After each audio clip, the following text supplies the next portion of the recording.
Ассаламу алейкум, әзиз заманласлар, бізді экран артында тамашалап отырған әзиз тамашагүйлер. Сіздер менен ұсындай әжайып, мүбәрек, пазилетлі Рамазан айында АТВ телеканалында көрсіп тұрғанымыздан жүдә қуанышлымыз. Әзизлер, ақыл қазинемізді еледе байыту үшін Нүкіс қаласы Имам Ишан Мухаммед Жоме мешітінің расми сайты Насият Уз интернет каналлары менен біргелікте басылаған насият көрсетуіміздің және бір санын сіз әзизлерге әнәм етпектеміз. Бүгін көрсетуімізде мейманда Нүкіс қаласы бас имамы Разов Бахрамаддин ұстаз. Ассаламу алейкум ұстаз. Алейкум ассалам. Ұстаз, мінекей көптен күткен, біздер асыға күткен Рамазан хайт байрамына да жетіп келіп тұрмыз. Келің, осы Рамазан айы жұмағы бойынша, осы хайт байрам бойынша бүгін сөйбетлессек.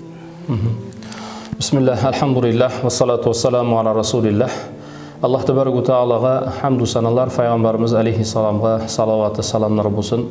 Айлардың ұлысы болған Рамазан айы жұмақланып, міне хайт байрамына да Аллах табарагу таала сіз бізді несіп етті. Әлбетте Рамазан айы оның пәзилетлері хақында, Рамазан айы бұл жақсылық айы екенлігі хақында жүдә көп сәубетлерімізде айтып кеткен едік. Пайғамбарымыз саллаллаху алейхи вассалам хадислерінің бірінде, егер адамлар Рамазан айындағы қандай сыйлықтардың бар екенлігі, һәмде Аллах табарагу тааланың неаматлары қай дәрежеде Рамазан айында көп екенлігі, Аллах табарагу тааланың рахматы қай дәрежеде Рамазан айында көп екенлігін білгенінде еді, жыл давамын Рамазан болулығын қалеп қалар еді деген мәреде пайғамбар алейхиссалам мархамат қылады. Міне осы хадистенім Рамазан айы жүдә үлкен пәзилетлерге, сыйлықларға, неаматларға толы болған ай екенлігін біз білсек болады. Міне альхамдулиллах, биылғы Рамазан айы жүдә көтеріңкі рухта халқымыз тарапынан жақсы мүнәсіп тәрізде өткерілді. Себебі міне Рамазан айының кіріп келу уақытында құрметлі жұртбасшымыз тарапынан халқымыз Рамазан айын мүнәсіп өткізулігі хақында қарары шыққан еді. Міне осы қарарда тиісілі тарау уәкілдеріне де өзінің вазифалары жүкленді. Қазақстан мұсылмандары қазиятына қарасылы болған 62 мешітте таравих намаздары оқылды. Міне осы мешітлерден 56-сында Құран-ы Кәрім хатым қылынды. Міне осы таравихлар, Құран хатымлар бір жақсы көтеріңкі рухта жақсы алып барылды.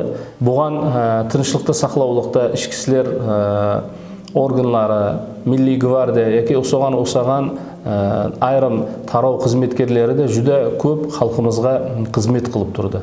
Міне осылардың жәрдемінде қала берсе Аллах табарагу тааланың инаятыменен Рамазан айында бір жақсы көтеріңкі рухта өткізілді. Ұстаз, мінекей енді хайт байрамы да жетіп келді. Келің бізге хайт байрамының пазилетлері хақында айтып берсеңіз. Хайт байрамы бұл ислам дүниясындағы ең ұлы байрамлардың бірі болып есептеледі. Пайғамбарымыз алейхиссалам Мәдина қаласына көшіп барған уақытта мәдиналықлардың екі байрамлайтын күні бар еді. Пайғамбарымыз алейхиссалам міне осы екі күн хақында сұрағанда, осы екі күнде кеул қошылық қылатығын, байрамланатығын екі күн деп пайғамбар алейхиссаламға хабар беріледі. Сонда пайғамбарымыз саллаллаху алейхи вассалам осы екі күннен жақсырақ болған Құрбан һәмде Рамазан хайтларына осы екі күнде Аллах табарагу таала алмастырды деп, енді бұндан бұяғына мұсылманлар осы екі байрамды байрамлауы һәмде көңіл қошылықпенен, қуанышпенен өткізулігі керек екенлігін пайғамбарымыз алейхиссалам хадислерінде баян етеді. Демек, міне осы хадислерден біз жақсы білуіміз керек болады.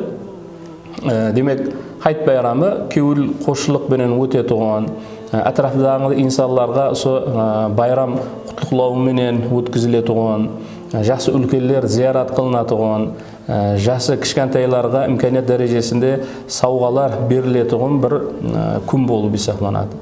Қала берсе, хайт байрамы уламаларымыз айтады, хайт күні бұл Аллах табарагу тааланың өзі сүйген бенделері үшін зияпат күні болып есептеледі дейді.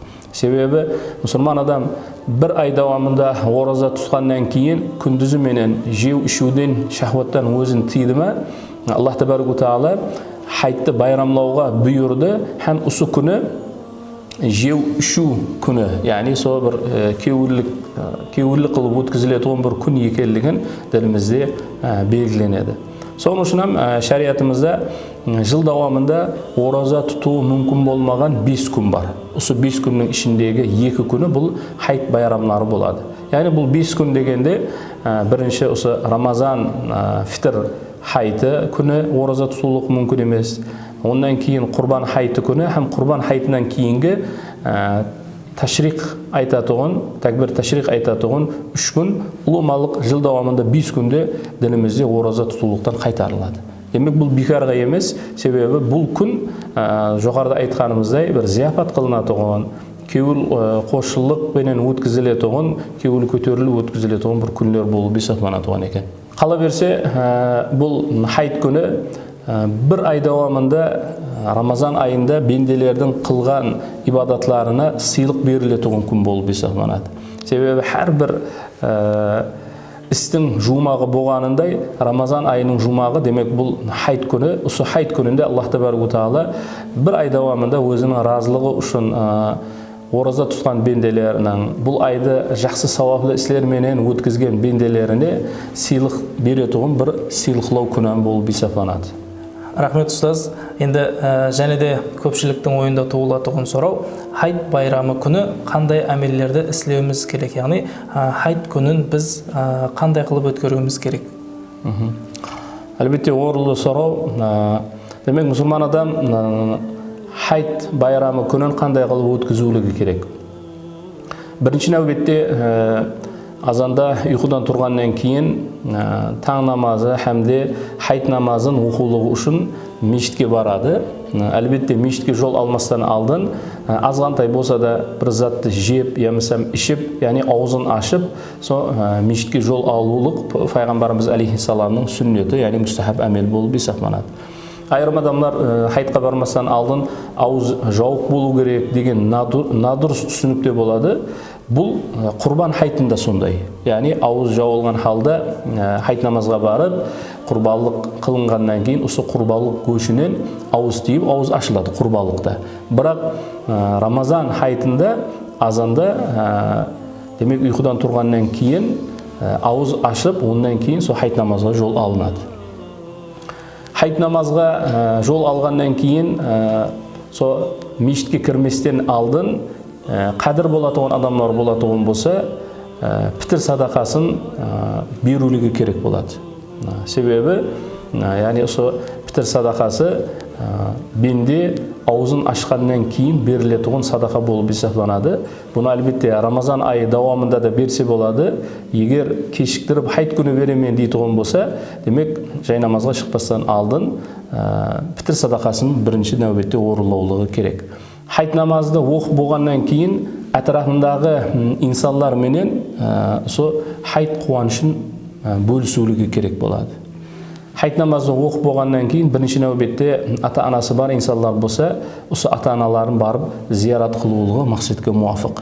Себебі, міне осындай бір қуаныш күнде ата-аналарға барып, азғантай болса да бір сауға беріп, олардың дуасын, пәтиясын алып, оларды зиярат қылатығын болса, өздерінің перзентлері ұшынан бір үлкен бір өрнек болады, бір тәрбие мектебі болады. Қала берсе, қоңсы қобаларда болсын, яки яр бірадарларында кесел адамлар болатығын болса, міне осы кесел адамлардан барып, неғылулығы керек, зиярат қылып, олардың көңілін шат қылулыққа әрекет етулігі керек болады. Сондай-ақ және бір айтып кететін нәрсе, міне хайт күні жас балаларым этибардан шетте қалмаулығы керек. Оларға да міне осы хайттың рухын сіңдірулік мақсатында, хайт бұл үлкен бір байрам екенлігін сездірулік мақсатында үйге қайтқан уақытта перзенттеріне, әтрafындағы жас балаларға хайт сауғасы ретінде бір мазалы затларды алып барып беретіғын болса, бір мақсатқа муафық іс болады. Рахмет ұстаз. Енді міне халқымыз арасында осы хайт күні дүниядан өткен инсандардың үйлеріне кіріп кеуіл айту да бір әдет түсіне еніп жатырыпты. Бір мәністе бұны хайт күнін аза күні қылып қойып жатырыпты. Бұл шариатымызда қаншалықты дұрыс? Бұл орынды сұрау болды. Хақиқаттан atrafımızda, so cemiyetimizde mine usu illetem payda болып атырғанлығы бір ашынарлы жағдай. Жоғарыда айтып кеттік, бұл хайт қуаныш күні болып есептелінеді, көңіл көтерілетұғын, яғни бір жақсы кейфиетте өткізілетұғын күн болып есептелінеді. Бірақ айрым адамлар со atrafınдағы қоңсы қобасы болсын, яки бір жақын инсанларында сол екі хайттың ортасында дүниеден өткен адам болатұғын болса, сол дүниеден өткен адам 5 ай, 6 ай алдын дүниеден өтіп кеткен адам болатұғын болса да, және сол үйге барып соны жоқлап, сол мүсібет түскен үйдің және кеуілін өксітіп, сол жерге барып, бір көңіл айтулық жағдайлары хайт күні ұшырасып атырғанлығы бір ашынарлы жағдай болып есептелінеді. Бұл нәрсені халқымыз жақсы түсінуі керек болады. Өзі негізінде хайт байрамы жақсылық мәнінде өткізілетұғын, яғни сол көңіл қошылықпен өткізілетұғын күн болғанлығы үшін бұндай істерді істеулік дінімізде қайтарылған макрух істерден болып есептелінеді. Айрым адамдар міне осы нәрсені дінімізде қайтарылғанлығын біле тұрып, бармасам ұят болады, мені надұрыс түсінеді деген мәніде осы істерді әмелге асырады. Осының өзі үлкен бір айыплы, яғни бір үлкен бір қате іс болады. Қайта ол біліп тұрған, түсініп тұрған адам сол адамларға туырылықты, яғни сол жақсылықты түсіндіріп барулығы керек болады негізінде. Ұстаз, енді көплеп туылатұғын сұраулардың бірі, осы хайт күнінен кейін Шәуел айында 6 күн ораза тұту керек деген сондай мағлұматлар бар халқымыз арасында. Бұл 6 күнлік ораза тұтылу керек пе? Тұтылу керек болғанда қандай уақытларда тұтылған мақұл? Рамазан айы таусылғаннан кейін, міне осы хайтты өткізгеннен кейін, Шәуел айының 6 күн оразасын тұтулық бұл мақсатқа муафық болады. Себебі Пайғамбарымыз алейхиссалам кім Рамазан айының оразасын тұтса, һәм кейіннен Шәуел айының 6 күн оразасын жалғастыратұғын болса, ол жыл давамында ораза тұтқандай болады деп мархамат қылынады. Міне осы хадистен соны біз түсінулігіміз керек болады. Демек, 30 күн ораза тұтқаннан кейін және оған 6 күнді қосып тұтатуғын болса, жыл давамында ораза тұтқан инсанның сауабына ерісулік мүмкін екен инсан. Басқа бір хадисте Пайғамбарымыз алейхиссалам айтады, кім Рамазан айының оразасын тұтса, һәмде осы Рамазан айының оразасынан кейін 6 күн Шәуел айының оразасын тұтатуғын болса, анадан туылғандай гүналардан пәк болады дейді. Демек, осы 6 күнлік оразаның пәзилеті жүді үлкен екен. Яғни, сол бенделердің гүналарының пәкленуіне де осы 6 күнлік ораза себеп болатуғын екен. Соның үшін имканияты бар адамлар болатуғын болса, Шәуел айында ізбе-ізлікке тұтылуға имканияты жоқ, қалеген уақытта тұтаман дейтуғын болса, осы Шәуел айының ішінде 6 күн оразаны тұтып берсе, үлкен бір сауапқа ерісулігі мүмкін екен. Енді осы 6 күнлік оразаның тұту тәртібі де Рамазан айының оразасы сияқлы болады, бірақ ниетінде Шәуел айының бүгінгі күннің оразасын тұтулықты ниет еттім деп таң атқаннан күн батқанға дейін ниет қылулығы керек болады. Шәуел айының 6 күнлік оразасын тұтулық Рамазан айында бенде кемшілікке жол қойған болатуғын болса, солардың дүзетулігіне де бір себеп болады. Бұл фарз намазларынан кейін сүннет намазды қосып оқығанымыздай, Рамазан оразасынан кейін осы Шәуел айының 6 күнлігін тұтатуғын болсақ, міне осындай кемшіліктерге каффарат болатуғын екен. Ұстаз, енді осы Шәуел айында 6 күнлік ораза хақында да жақсы мағлұматларға ие болдық. Осы Рамазан айының сол парыз оразаларын сол қандай да бір себеплерге көре қаза қылып қойған инсанлар сол қазасын осы Шәуел айында тұта берсе бола ма? Яғни оның тәртібі қандай болады?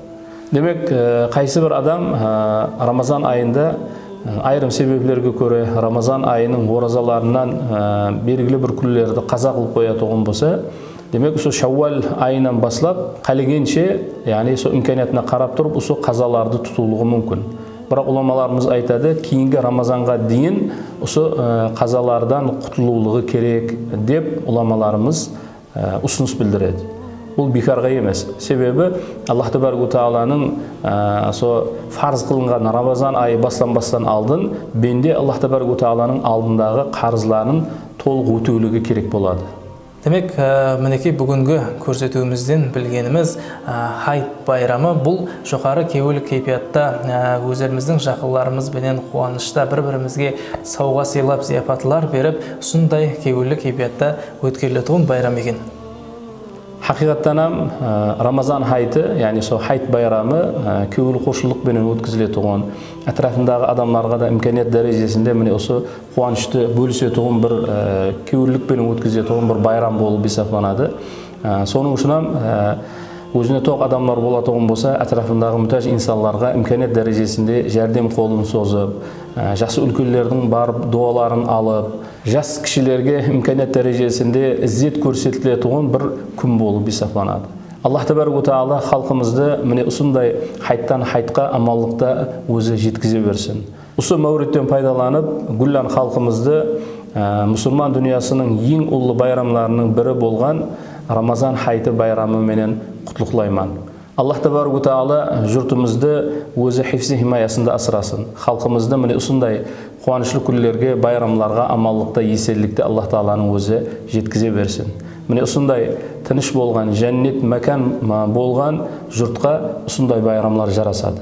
Sebebi mine usunday Ramazan ayının kewille ötküzülükde, usunday hayt bayramlaryny kewille ötküzülükdegi iň ulken niýamat bul tınçlyk bolup hesaplanady. Mine usu tınçlykdyň arkasynda alhamdulillah halkymyz kewille bolup usunday bayramlarda şadlyk menen ötküzüp atyrpdy. Elbetde bugan Allah Tebərək Teala üçin şeksiz hamdlar, şükürler aytamyz. Rahmet ustaz, бүгінгі сөhbetimiz үшін ilminiz bundan da ziyada bolsun. Elbette azizler, sizlerge de juda kerekli bolgan maglumatlar usunuldy dep aytamız. Elbette aldımızda keltirgen Ramazan hayt bayramı barşaňyzga mübarek bolsun. Mine bugün Ramazan ayının soňgy günlerinde turupbыз. 30 gün dowamında Allah razılığı üçün tutkan orazalaryňyz Allah dargaýynda kabul boluwyna tilek elesmiz. Azizler, hemişe usunday bayramlarda jakсы keypiyatda ATV telekanalında görüşkençe hoş, sağ, salamat bolun.